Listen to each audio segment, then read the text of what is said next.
Ahli Jawatankuasa Karya, pemimpin masyarakat, muslimin, muslimat dan jemaah sekalian. Alhamdulillah, summa alhamdulillah, diberi kesempatan kepada kita, dipanjangkan ajal dan nikmat dan rezeki kita untuk sama-sama kita hadir dan kita jumpa pada pagi yang mulia ini, insya-Allah.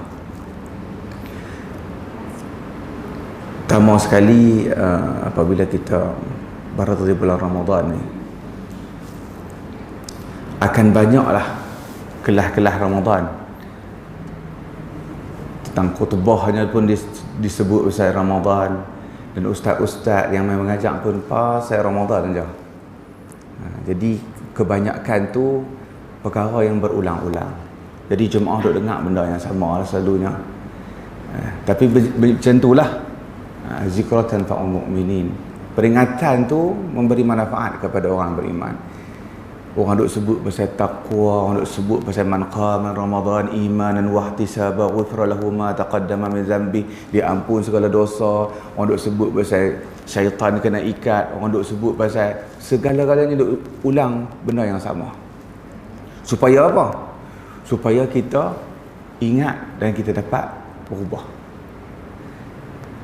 Di kesempatan ni saya nak bagi satu pencerahan tentang puasa itu sendiri sebagai mukadimah. Puasa ni dia ibadat yang kedua terbesar. Ibadat yang kedua terbesar selepas solat. Jadi kadang-kadang ibadat ni dia jadi macam tukus. Tukus ni maksudnya kita buat dalam keadaan kita tidak menghayati ibadat itu sendiri. Sebagai contoh, bila kita sebut kita solat, ada orang solat dia rasa halawatul iman, kemanisan iman ketika dia solat tu. Dia boleh rasa macamnya dekatnya hubungan dia dengan Allah ketika dia sujud. Dia boleh rasa khusyuknya ketika dia rukuk. Ada orang dia solat, sebab apa solat? Dah wajib. Betul tak? Dah wajib solat. Yang tinggal solat terus itu, hak tu tak termasuk dalam kamus kita lah. Ni kira hak solat ni. Dia solat tu macam tukus. Tukus ni satu ibadat, pergerakan yang dibuat tanpa ada rasa ruh dalaman dia. Solat tu ni tabligh, solat tu nulik habis. Assalamualaikum warahmatullahi, assalamualaikum warahmatullahi. Selesai dah solat. Tak semayang ke sak? Semayang sak. Assalamualaikum warahmatullahi, assalamualaikum warahmatullahi. Selesai. Ada orang solat, dia mai dia rasa bila nak solat tu dia rasa manis. Macam tu juga puasa. Apabila puasa didemai sebulan sekali, dia jadi macam tukus. Puasa hanya menahan lapar dan dahaga. Tetapi apa yang Allah Ta'ala hikmahkan kepada kita tentang puasa ni,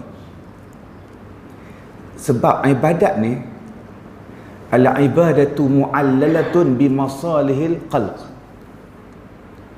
Yang ni tak boleh lari. Setiap ibadat yang Allah Ta'ala fardukan tu, maslahah dia tu kembali kepada hamba tu sendiri. Macam mana? Apa saja yang Allah Ta'ala bagi ibadat kepada kita, solat, puasa, zakat, benda tu adalah manfaat untuk diri kita, bukan untuk Allah. Kalau kita tak solat sekali pun Allah Ta'ala tak terkesan apa pun. Kalau kita pakai boykot lah ramai-ramai, kita boykot, katalah ni kita semua tak mau mai dah masjid Huri ni, biar tinggal tu imam saja dengan AJK tu sudah. Tak jadi apa juga. AJK pun boykot, sekali untuk imam pun boykot, tinggal masjid saja. Tidak memberi kesan kepada Allah Ta'ala. Tu bukan peringkat masjid, jika peringkat negeri, peringkat negara dan satu dunia sekaligus melakukan benda yang sama, tak memberi kesan apa-apa pun. Tetapi apabila kita buat dan kita patuh, memberi kesan kepada siapa? Memberi kesan kepada diri kita. Mu'allalatun bimasalihil qalb. Dia bergantung kesan tu kepada maslahan diri kita. Saya ambil contoh puasa. Kita duduk di bulan Ramadan. Apa hikmah dia? Hikmah puasa ni yang kita duk kena puasa, duk tahan lapar apa semua ni. Apa hikmah dia? Dalam surah Maryam, khuzil kitaba bil quwwah wa atainahu al hikmah. Ambillah kitab ni dengan bersungguh-sungguh, dan wa atainahu al hikmah, dan kami akan berikan hikmah. Setiap perkara ada hikmah dia. Jadi hikmah puasa ni mesti tuan-tuan tahu lah. Bahawa ustaz mesti diulang benda yang sama. Apa dia? Ya ayyuhallazina amanu kutiba alaikumus shiyam kama kutiba alal ladzina min qablikum la'allakum tuja'un. Betul? La'allakum tattaqun. Tuja'un tu dia. Semoga kamu lapar. Itu. Jadi difardukan kepada kamu puasa seperti mana difardukan kepada orang yang sebelum kamu. Semoga-moga kamu lapar. Betul tu? La'allakum tattaqun. Moga kamu bertakwa. Jadi takwa ni apa dia? Takwa ni asal dari perkataan tuqa. Yang kita duk sebut al-wiqayatul khairul minal ilash. Pencegahan itu lebih baik daripada merawat. Mencegah lebih baik daripada merawat. Dia pakai mask, pakai ikut SOP, pakai bermain sejadah. Yang tu untuk apa tu?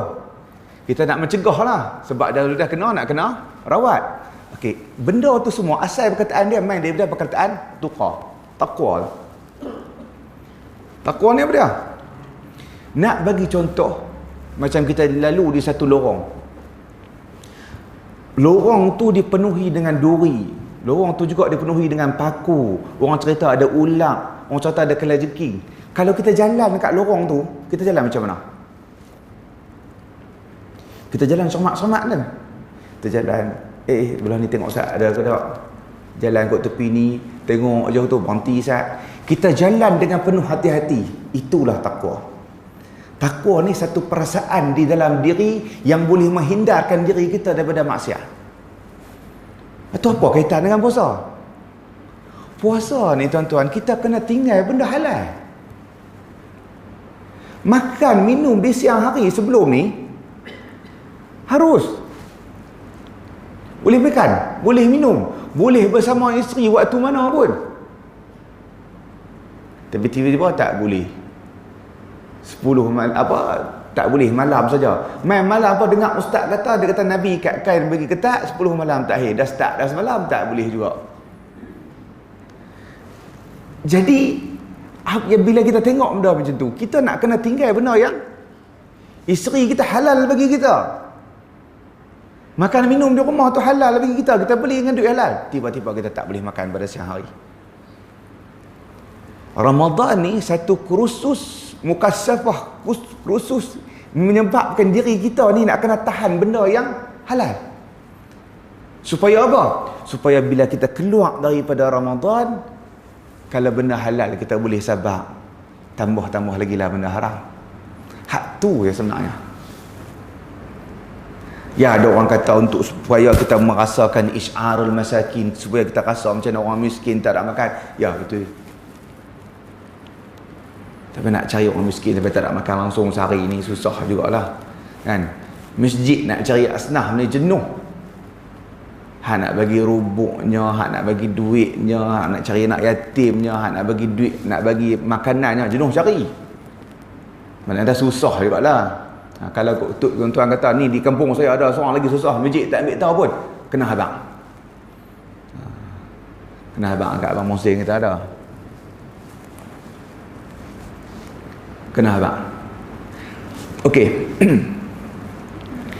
Last sekali, apabila kita telah mencapai martabat takwa tu, kita dapat apa? Allah Ta'ala sebut, wa man yattaqillaha yaj'al lahu makhraja.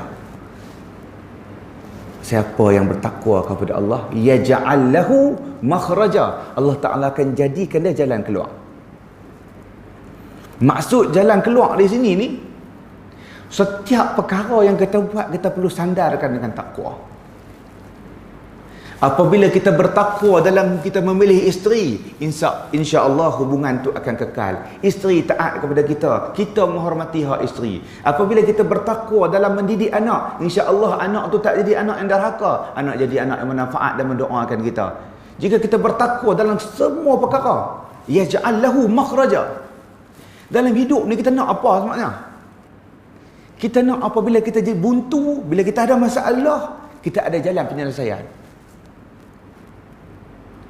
Macam-macam kita kata, bila ada masalah, ini aku nak buat macam mana ni, aku ada masalah ni. Allah Ta'ala kata, yaj'al lahu makhraja. Kemudian, wa yarzuquhu min haitsu la yahtasib. Allah Ta'ala rezekikan kepada dia min haitsu la yahtasib, pada jalan yang dia tak terjangkau.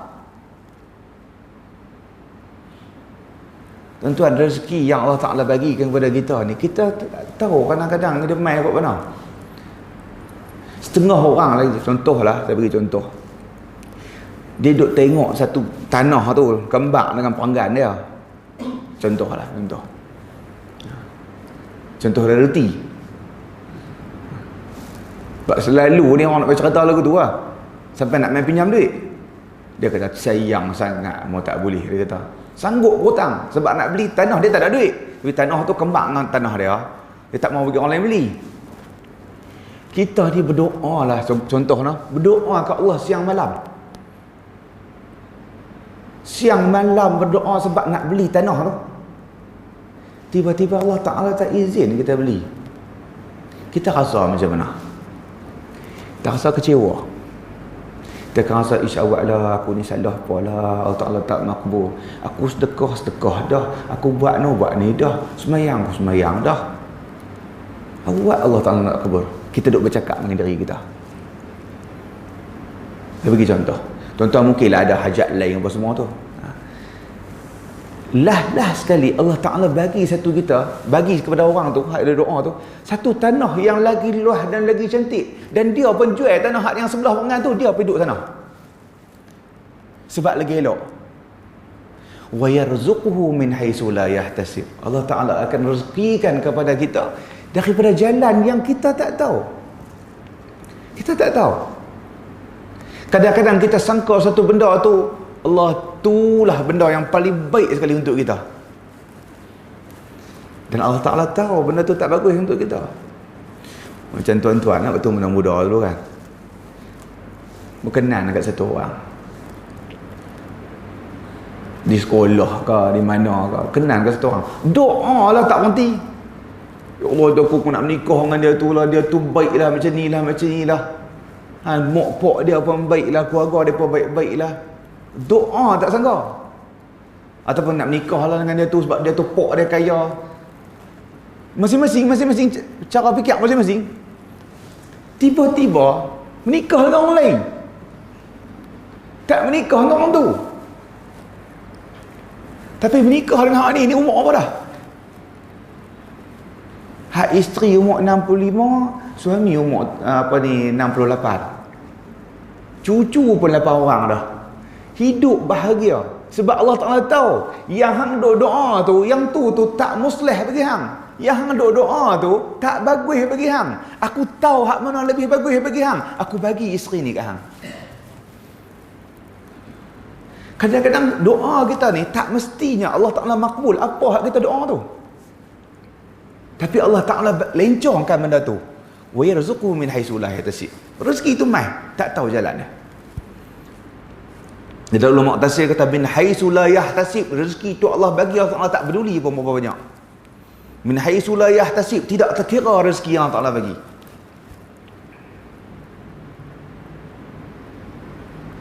Lepas tu sambung lagi ayat, wa man yatawakkal 'ala Allahi fa huwa hasbuh. Siapa yang bertawakal, telah dia bertakwa, Allah Ta'ala rezekikan kepada dia, kemudian dia bertawakal kepada Allah, wa huwa hasbuh. Bagi Allah dah segala-galanya, cukuplah bagi Allah.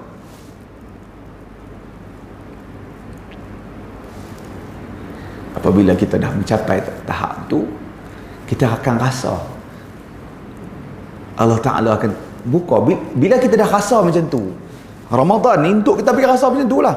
Bila kita tempah musibah, kita anggap benda tu remeh. Kita tempah musibah, kita nak ni tak dapat, dia tak kecewa. Dia tak kira nak jawatan tu tak dapat. Marah lah apa semua meloncat. Dia tak buat macam tu. Kalah sepak peti undi, dia tak buat macam tu. Contoh lah kat pilihan raya tak lama dah. Okay.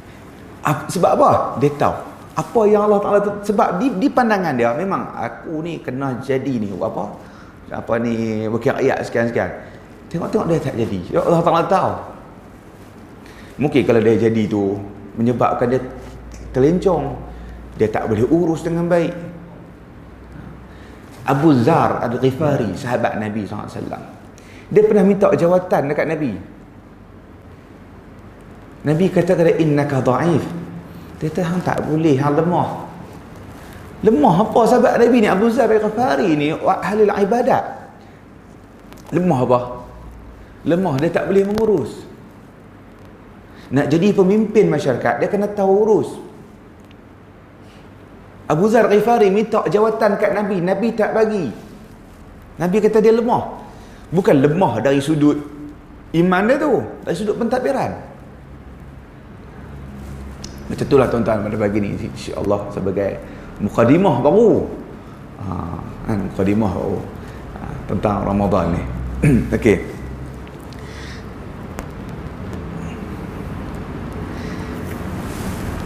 Apabila kita duduk di bulan Ramadan ni, ada satu perkara lagi yang kita perlu pandang. Ialah tentang di bulan Ramadan ni kena bersedekah, di bulan Ramadan ni, di bulan Al-Quran, apa semua. Imam Malik, dia bila masuk bulan Ramadan, kitab-kitab yang duduk mengajar tu dia simpan. Kelas-kelas macam ni tak ada. Baca Quran. Bulan Ramadan ni bulan Al-Quran. Tapi kadang-kadang kita ni Quran tak baca apa, sebab tu kelas kena buat agak. Boleh buat sana. Jadi Imam Malik dia tinggal. Imam Malik ni dia ada kelas dia, kelas harian dia. Kelas muwatta' dia ajak kitab dia sendiri. Tapi bulan puasa dia tak mengajar. Bukan Imam Malik saja, banyak para imam buat macam tu. Bulan puasa tak ada majlis ilmu. Bulan puasa buat anak Quran. Tadarus. Baca seorang-seorang. Tadarus. InsyaAllah kita di masjid pun kita ada buat tadarus. Kan? Kita nak khatam lah, tak lama dah. Okey. Ramadan dah masuk hari 20, 21. Di antara benda yang perlu kita lihat juga, satu hadis Nabi SAW. Nabi sebut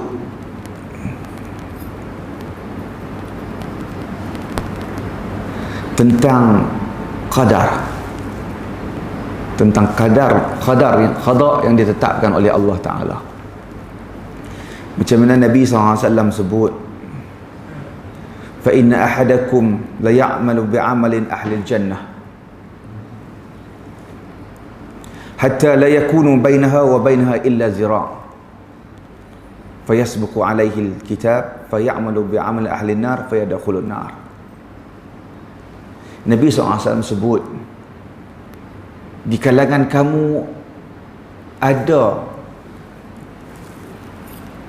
yang hidup dia tu hanya dia buat amalan ahli syurga saja. Maksudnya dia orang baik. Dia ni orang baik. Dia buat amalan ahli.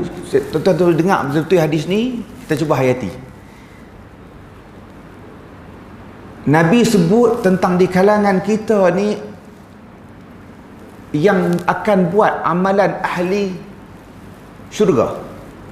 Dia bersedekah, dia mai qiyamul lail, solat awal waktu, tak tinggal masjid, tak kalut dengan dunia. Kalau kita tengok dia tu, ni ahli syurga.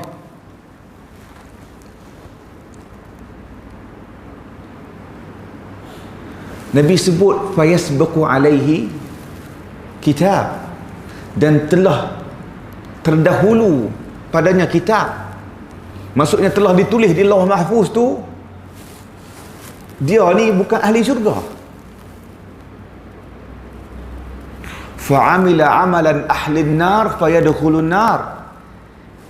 Dia buat amalan ahli neraka dan dia masuk neraka. Sepanjang hidup dia kita tengok dia ni baik, tapi di hujung-hujung tu dia terpesong. Su'ul khatimah, dia masuk neraka. Dan sebaliknya pula, dia ni sepanjang hidup tuan-tuan, dengan nombor ekornya, dengan tak puasanya, macam-macam karya kenal lah kita kata. Fayasbuqu alaihi alkitab fa'amila amalan ahli jannah fayadkhul jannah. Telah ditulis dia, kitab telah ditulis di Lauh Mahfuz, kata dia tu ahli syurga. Di hujung-hujung hayat dia, dia buat amalan ahli syurga, dia jadi baik, dia bertobat, maka dia pun masuk syurga. Jadi tuan-tuan tengok macam mana. Kalau tak kena raya, ya tuan-tuan kata, oh kalau lagu tu dah tulis semua, dah tak payah semayang. Mayang tak gaduh, duk main jik lagu ni pun tak gaduh, duk di rumah baca surat khabar, tidur, makan duit bencin cukup, terus fikir banyak. Nasib benda kata celik-celik esok di akhirat tengok tulis di syurga, ha lega.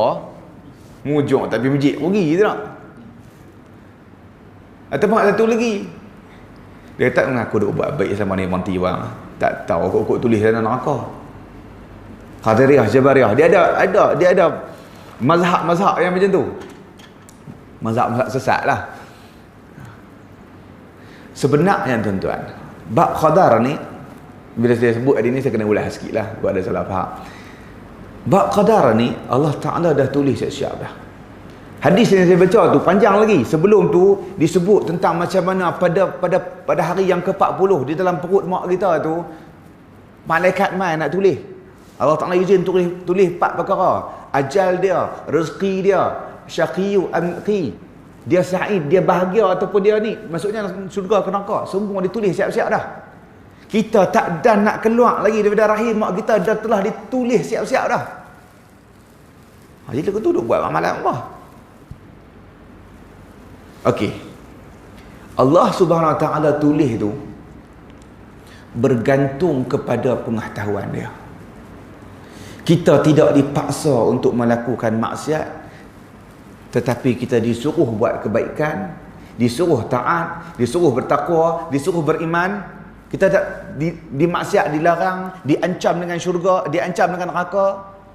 Bila Allah Ta'ala suruh kita buat baik, Allah Ta'ala hidangkan kata syurga ni macam ni. Ada madu, ada susu, ada bidadari, macam-macam. Ada emas, ada sutra, macam-macam hidangan. Tiba-tiba Allah Ta'ala tulis siap dah. Sebab mustahil bagi Maha Pencipta. Dia cipta satu benda, dia tak tahu kawan ni nak pilih apa.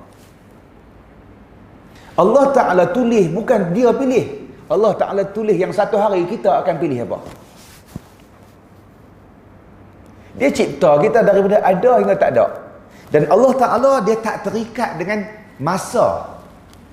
Kita ni duk terikat dengan Isnin, lepas tu Selasa, lepas tu habis-habis Ahad, Isnin pula.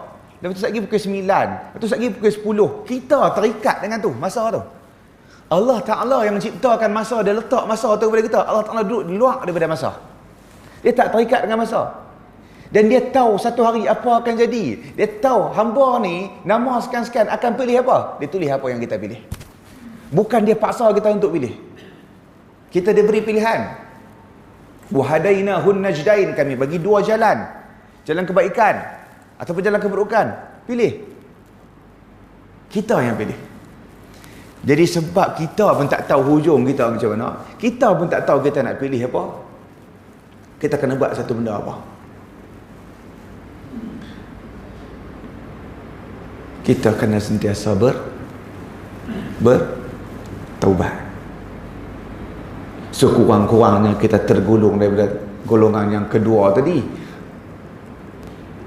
Kita ada sedikit kejahatan, kita ada sedikit apa ni, terseleweng, kita ada sikit apa-apa, kita bertaubat, kita kembali kepada Allah Ta'ala di hujung-hujung hayat. Sebab kita tak tahu, kita sentiasa di hujung hayat, kita tak tahu kita nak pergi bila. Jadi apabila kita kembali macam tu, andai kata dicabut nyawa kita, kita minta, harap kita termasuk dalam hadis tadi, fa'amala amalan ahlil jannah fayadkhulul jannah. Dia beramal dengan amalan ahli syurga dan dia masuk dalam syurga. Taubat ni, banyak orang taubat dengan perkara-perkara yang jelas, yang dia nampak. Sebagai contoh, orang bertaubat, dia duk main nombor ekor, dia bertaubat tak mau main dah nombor ekor. Dia tak semayang, dia bertaubat, dia nak semayang. Dia ni kedekut baik, dia bertaubat tak mau kedekut dah. Ada tak? Sebab apa orang gelak? Sebab orang tak bertaubat benda tu. Siapa di sini pernah taubat? Ya Allah, aku bertaubat lah, aku riak. Tak pernah. Sebab apa? Kita tak nampak dia macam satu kesalahan. Sifat ujub, riak, hak ni pun nak kena bertaubat. Dan orang tak pernah sebut tentang taubat ni. Orang tak sebut apa? Taubat lah sebab dulu muda-muda kita. Taubat tu je lah. Taubat sebab semayang lewat.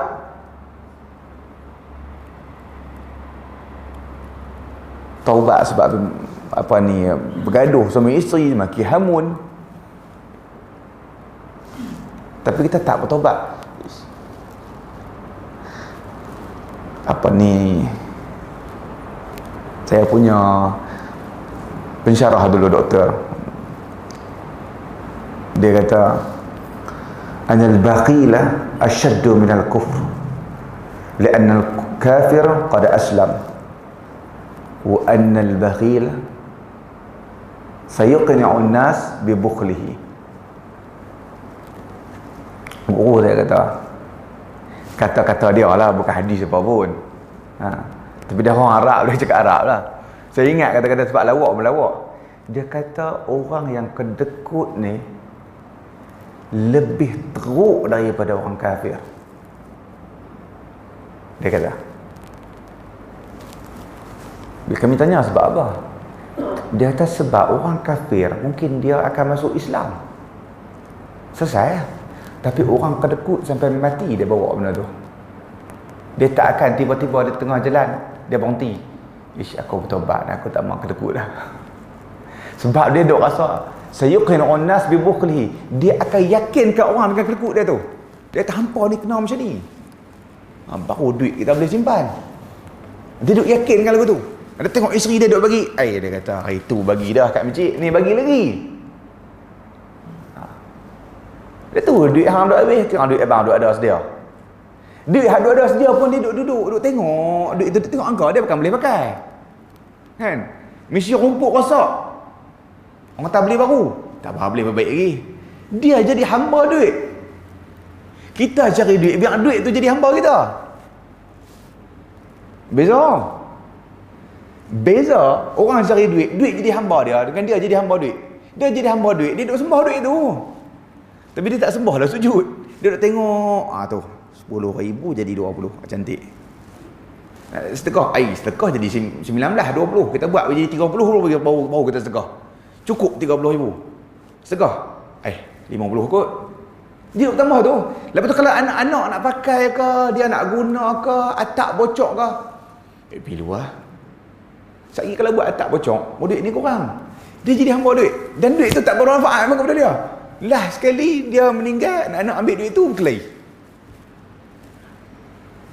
Bahaya.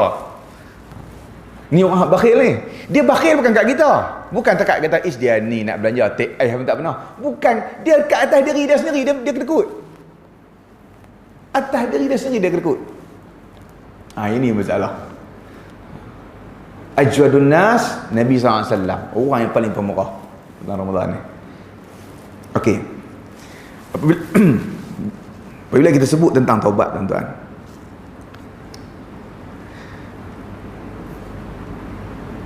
taubat ni satu, orang kata apa, satu benda yang Dia haqiqatul din, hakikat agama. Kalau kita kalau kita tak pernah bertaubat, kita rugi. Satu pintu yang Allah Ta'ala bagi untuk kita kembali kepada dia. Satu pintu yang Allah Ta'ala bagi untuk kita kembali kepada dia. Taubat, Allah Ta'ala sebut dalam Quran cukup banyak tentang taubat ni. Bila kita sebut tentang macam mana seorang sahabat Nabi SAW disebut hadis kursi disebut satu orang hamba, dia tergelincir, dia terlanjur, dia buat maksiat, kemudian dia bertaubat kepada Allah. Dia bertaubat kepada Allah. Allah Ta'ala sahut taubat dia tu. Allah Ta'ala kata apa? Alima abdi anna lahu rabban yaghfiru dhunub wa ya'khudh bizunub fa'aghfiru li abdi. Hamba aku ni tahu, kata dia ada satu Tuhan yang boleh ambil tindakan ke atas dosa dia dan boleh maafkan dia. Aku maafkan dia. Allah Ta'ala ni ampun kita sebab sebab kita ni percaya kata dia ni Maha Pengampun. Tu je. Dia bertobat dah ni. Disebut dalam hadis. Dia dah bertobat dah. Kemudian 2-3 bulan dia pergi buat pula. Tergelincir pula. Lepas buat menyesal. Contoh mudah. Nombor ekor. Sebab saya sekarang nak sebut nombor ekor ni. Sebab tu teruk sangat masyarakat kita ni. Dia ingat dia boleh kaya. Dia tak tahu dia duduk habis duit punya mana dah. Kan? Duduk tahu-tahu tu lagi duduk miskin dah. Dia dah bertobat dah. Dia rugi banyak. Dia bertobat dah. Mali, bertobat siap dah Mali. Bukan Mali dah. Orang lain lah tu. Dia bertobat siap dah. Tiba-tiba kawan macam kata ni 2 bulan dah tak main. Kawan macam kata ni nombor ni tu ya ni 4494. Saya apa pitikam sungguh. Tapi kalau dapat tu nak tobat bagi KMJ lah duit tu kan, jangan nak makan. Okey. Betul ya? Dia kata ni kita akan mimpi menurut dah. Betul ya ni? Ish, aku bertobat dah. Try dengan semangat. Tak apa-apa. Kali ni dapat ni mati dah. Nak mati dah. Dia niat siap dah. Lepas dapat lagi dia nak bertobat balik.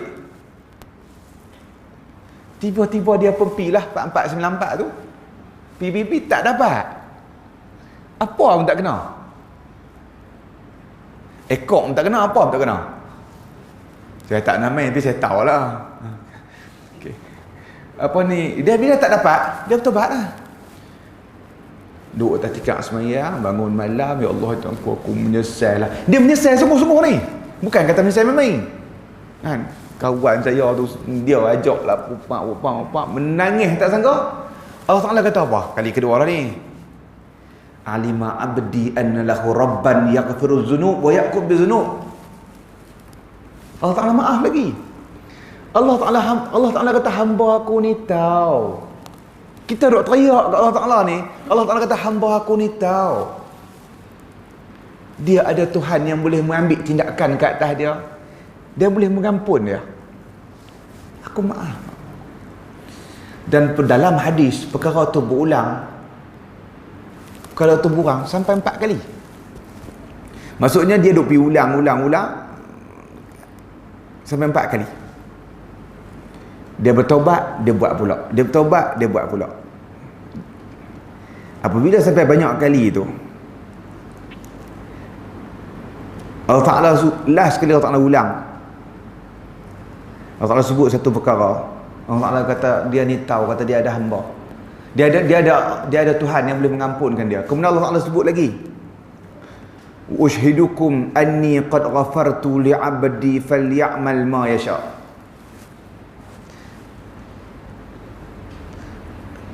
Allah Ta'ala kata aku bersaksi. Allah Ta'ala bersaksi.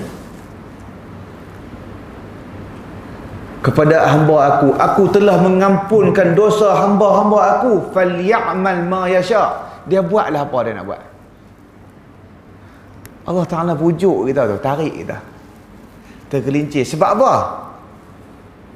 Khuliqal insanu da'ifa. Sebab Allah Ta'ala cipta diri kita lemah. Dia tahu kita dicipta, dia tahu kita lemah, dia tahu kita mudah tertarik, dia tahu kita mudah terpesong. Sebab tu pintu taubat tu dibuka luas-luasnya. La taqnatu min rahmatillah. Jangan berputus asa dengan rahmat Allah.